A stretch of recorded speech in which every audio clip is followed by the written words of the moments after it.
Saint-Esprit, maintenant et toujours. Dans les siècles des siècles.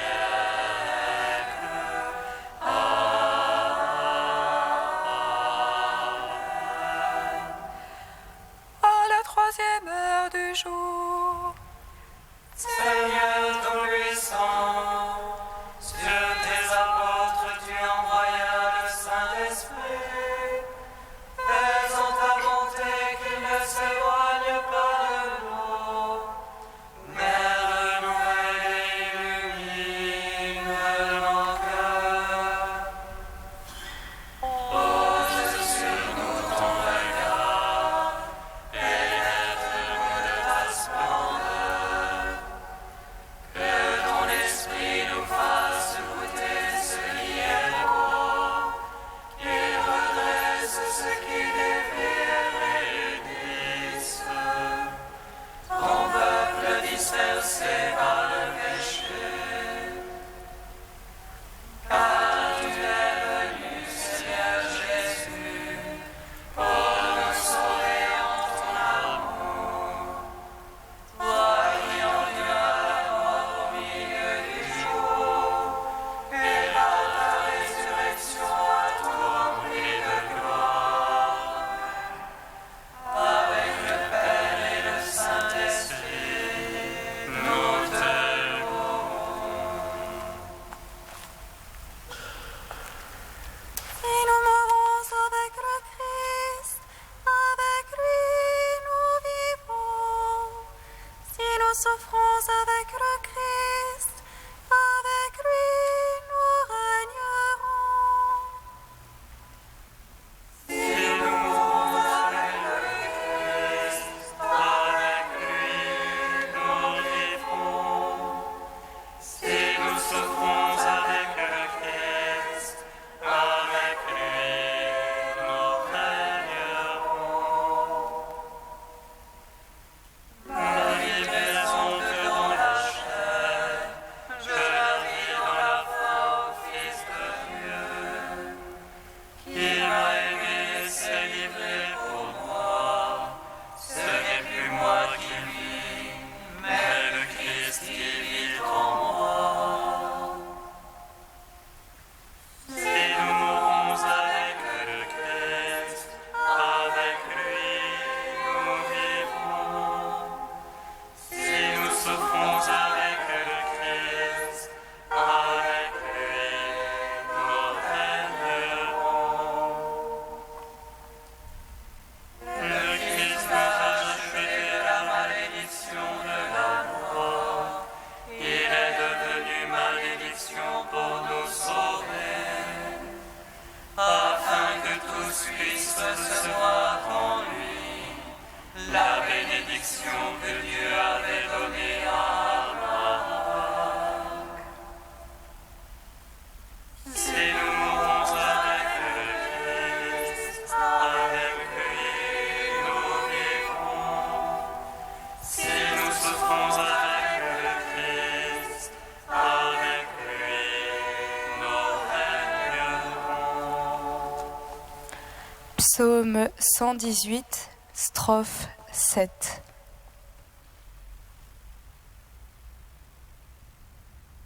Un cantique pour moi, Seigneur, ta parole.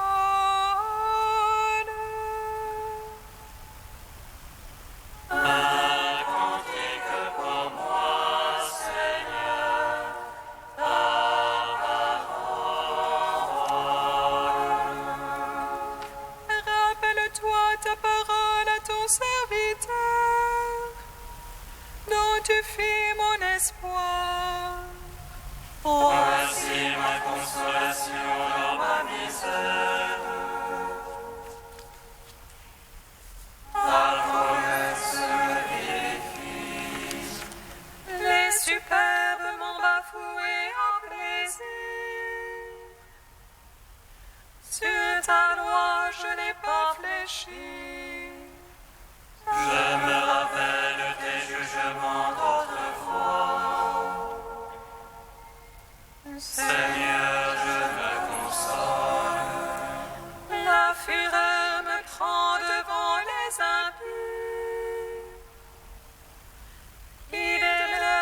ta loi. On dit que pour moi que tes volontés, en ma demeure étrangère.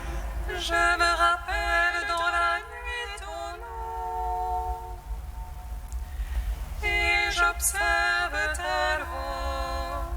Voici qui est pour moi, Seigneur. Gardez tes préceptes. Gloire au Père, au Fils, au Saint-Esprit. Pour les siècles des siècles. Amen. Un cantique pour moi, Seigneur, ta parole. Psaume 40. Seigneur Jésus, Fils de Dieu vivant, aie pitié de moi pécheur. Seigneur Jésus, Fils de Dieu vivant, aie pitié de moi, pécheur. Heureux qui pense aux pauvres et aux faibles, au jour de malheur le Seigneur le délivre. Dieu le garde et lui rend vie et bonheur sur terre. Oh, ne le livre pas à l'appétit de ses ennemis. Le Seigneur soutient sur son lit de douleur. Tu refais tout entière la couche où il languit.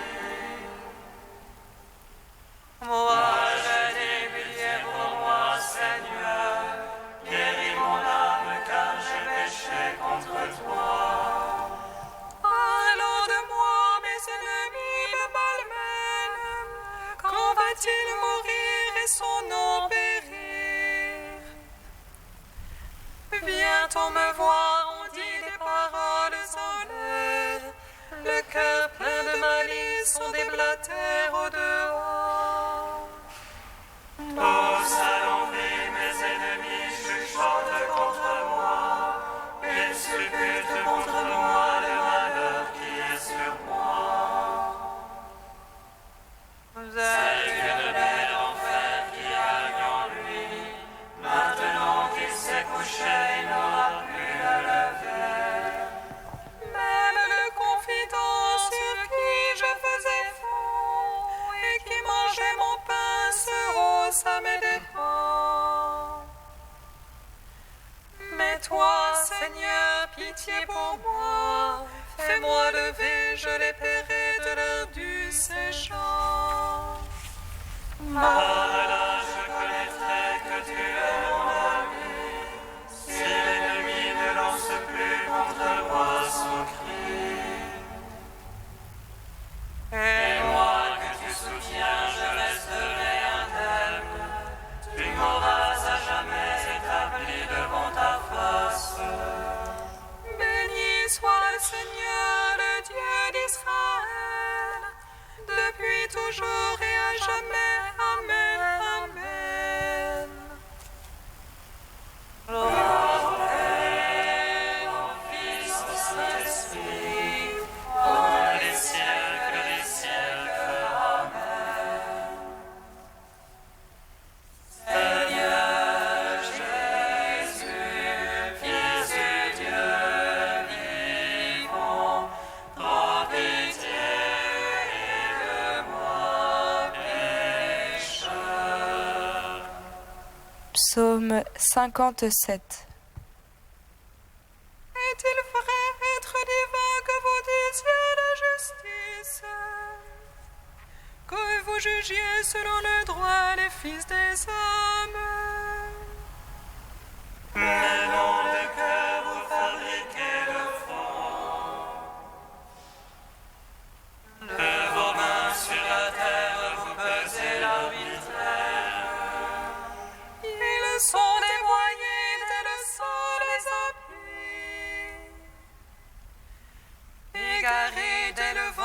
tous ceux qui disent l'erreur. Ils ont du venin comme un venin de serpent. Sourds comme l'aspic, ils se bouchent l'oreille. De peur d'entendre la voix des enchanteurs, la voix du charmeur expert en charme. Ô Dieu, brise en leur bouche leurs dons. Rase les crocs des lionceaux, Seigneur. Ils s'écoulent comme les eaux qui s'en vont, pareil à l'herbe qu'on piétine qui se fane. Comme la limace qui s'en va en fondant. Ou l'avorton de la femme qui ne voit pas le soleil. Avant qu'il ne pousse en épine comme la ronce,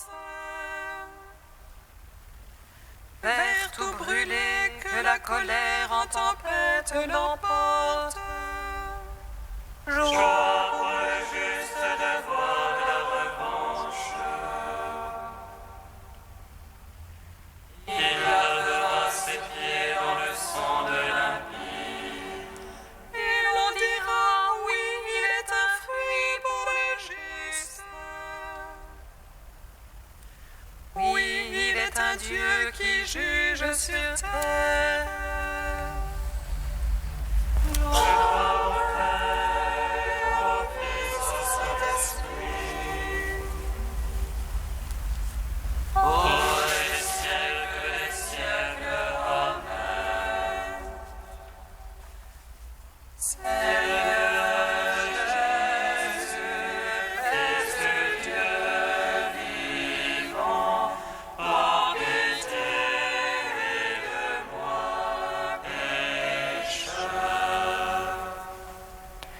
Cantique de Jonas, page 329. Dans ma détresse, je crie vers le Seigneur, et lui me répond. Du ventre des enfers, j'appelle, tu écoutes ma voix. Tu m'as jeté au plus profond du cœur des mers, et le feu m'a cerné. Tes ondes et tes vagues ensemble ont passé sur moi. Et je dis, me voici rejeté de devant tes yeux.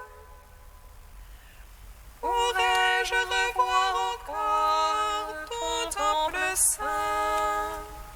Les eaux m'ont assailli jusqu'à l'homme, la ville m'a cerné. Les algues enveloppent la tête à la racine des montagnes. Je descendis au pays dont les verrous m'enfermaient pour toujours. Mais tu retires ma vie de la fosse, Seigneur mon Dieu. Quand mon âme en moi défaillait, je me souvins du Seigneur. Et ma prière parvint jusqu'à toi, dans ton temple saint. Les servants de vaines idoles perdront leur faveur, mais moi je t'offrirai des sacrifices d'action de grâce. J'accomplirai les vœux que j'ai faits, du Seigneur vient le salut. Gloire au Père Tout-Puissant, à son Fils Jésus-Christ le Seigneur. Esprit qui habite en nos cœurs, pour les siècles des siècles. Amen.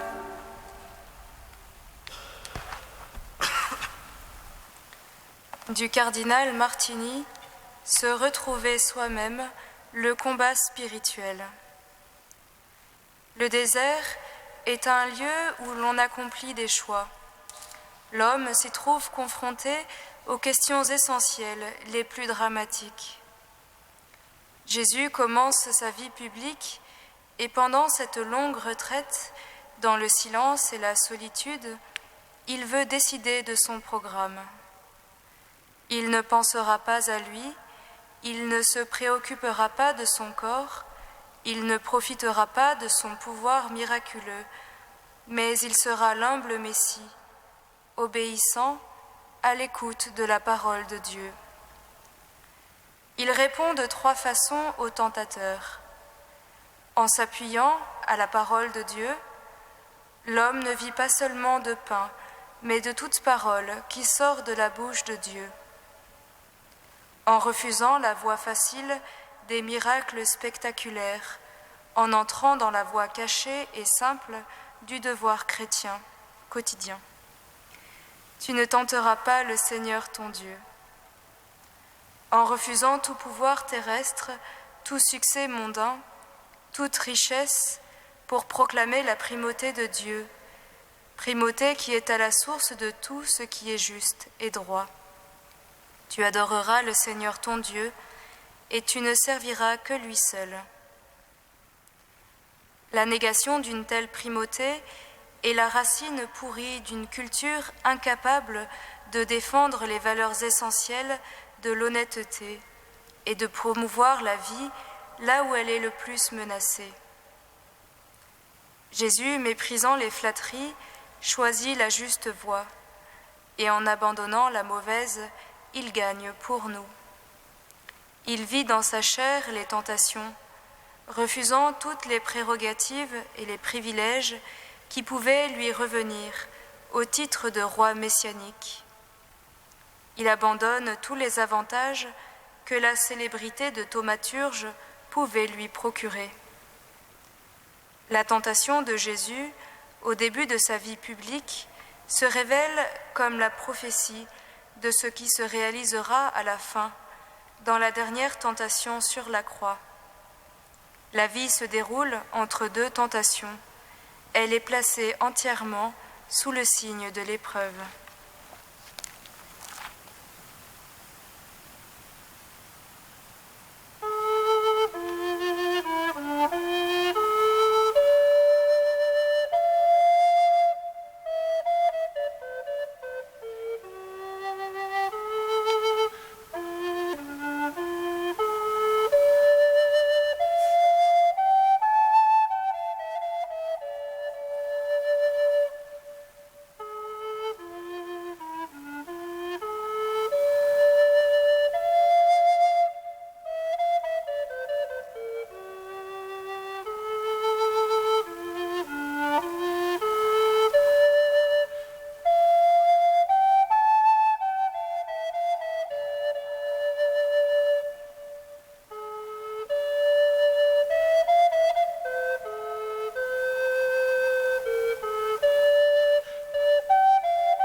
Lève-toi, Seigneur, dans ta tendresse pour Sion. L'heure est venue de nous prendre en pitié. Lève-toi, Seigneur, dans ta tendresse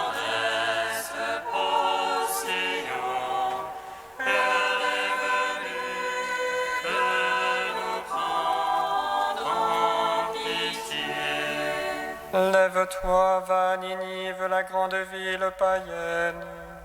Proclame le message que je te donne pour elle. Lève-toi, Seigneur, dans ta tendresse, ô Sion. L'heure est venue de nous prendre en pitié. Lecture du livre de Jonas. La parole du Seigneur fut adressée à Jonas. Lève-toi, va à Ninive, la grande ville païenne, proclame le message que je te donne pour elle. Jonas se leva et partit pour Ninive selon la parole du Seigneur. Or, Ninive était une ville extraordinairement grande. Il fallait 3 jours pour la traverser. Jonas la parcourut une journée à peine en proclamant « Encore 40 jours et Ninive sera détruite ». Aussitôt, les gens de Ninive crurent en Dieu. Ils annoncèrent un jeûne et tous, du plus grand au plus petit, prirent des vêtements de deuil. La chose arriva jusqu'au roi de Ninive. Il se leva de son trône, quitta son manteau, se couvrit d'un vêtement de deuil et s'assit sur la cendre. Puis il fit crier dans Ninive ce décret du roi et de ses grands: hommes et bêtes, gros et petits bétail, ne goûteront à rien, ne mangeront et ne boiront pas. On se couvrira de vêtements de deuil, hommes et bêtes, on criera vers Dieu de toute sa force. Chacun se détournera de sa conduite mauvaise et de ses actes de violence. Qui sait si Dieu ne se ravisera pas, s'il ne reviendra pas de l'ardeur de sa colère, et alors nous ne périrons pas. En voyant leur réaction et comment ils se détournaient de leur conduite mauvaise, Dieu renonça au châtiment dont il les avait menacés. Gloire et louange à toi, ô Dieu vivant.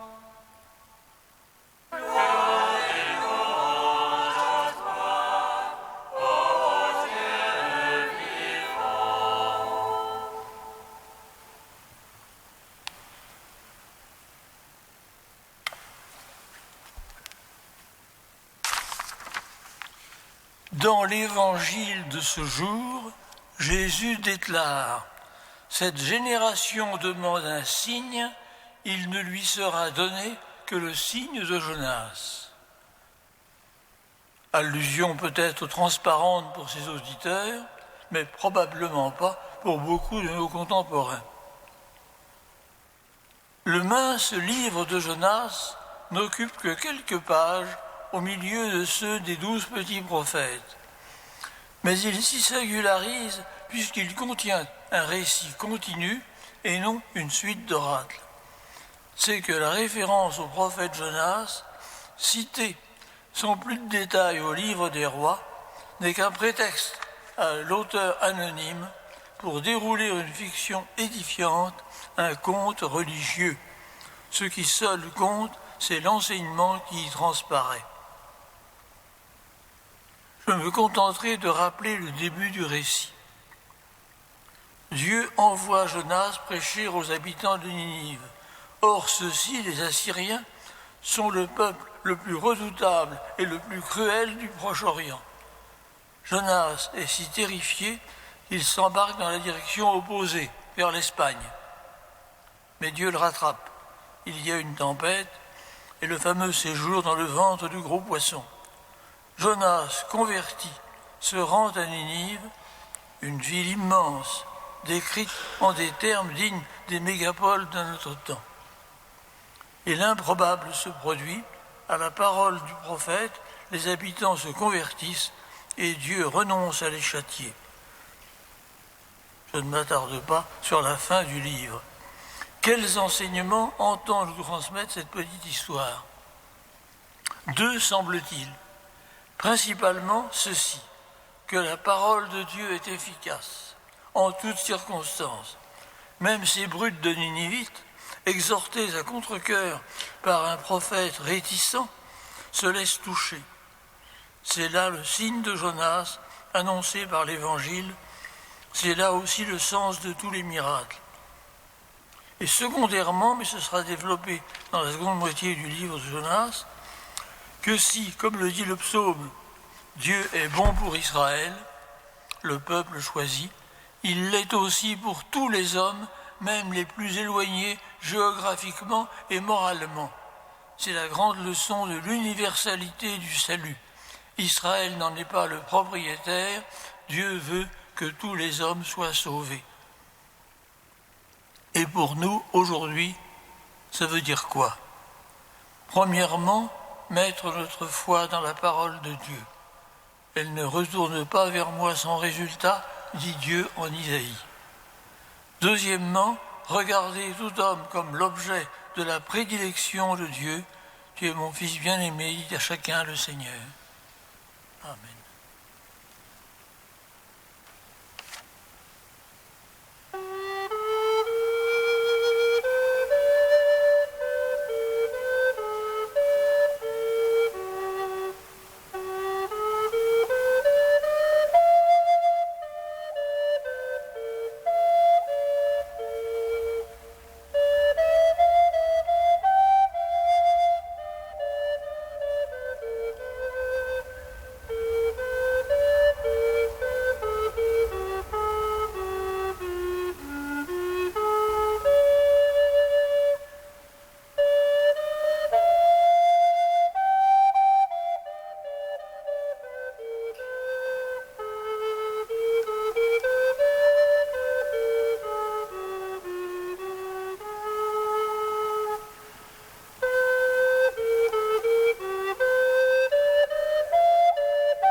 Seigneur, entends notre prière, écoute-nous, exauce-nous. Seigneur, entends notre prière, écoute-nous, exauce-nous. Seigneur, en ce carême, nous te confions tous ceux qui vivent le jeûne et les privations. Accueille leur contrition. Seigneur, entends notre prière, écoute-nous, exauce-nous. Seigneur, nous te confions notre ville, que ta présence la rende toujours plus disponible à ton amour. Seigneur, entends notre prière, écoute-nous, exauce-nous. Seigneur, nous te confions tous ceux qui marchent sur le chemin du mal et de la violence. Touche leur cœur pour qu'ils découvrent la richesse de ta miséricorde. Seigneur, entends notre prière, écoute-nous, exauce-nous. Tu es saint Dieu, tu es saint fort, Dieu saint immortel, aie pitié de nous.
Comme nous l'avons appris du Seigneur, et selon son commandement, nous osons dire.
Regarde, Seigneur, avec bienveillance ton peuple qui cherche à mieux te servir. Tandis qu'en nous imposant des privations, nous maîtrisons notre corps, permets qu'en agissant selon le bien, nous obtenions un esprit nouveau. Par Jésus-Christ, ton Fils, notre Seigneur et notre Dieu, qui règne avec toi et le Saint-Esprit, maintenant et pour les siècles des siècles. Amen. Bénissons le Seigneur.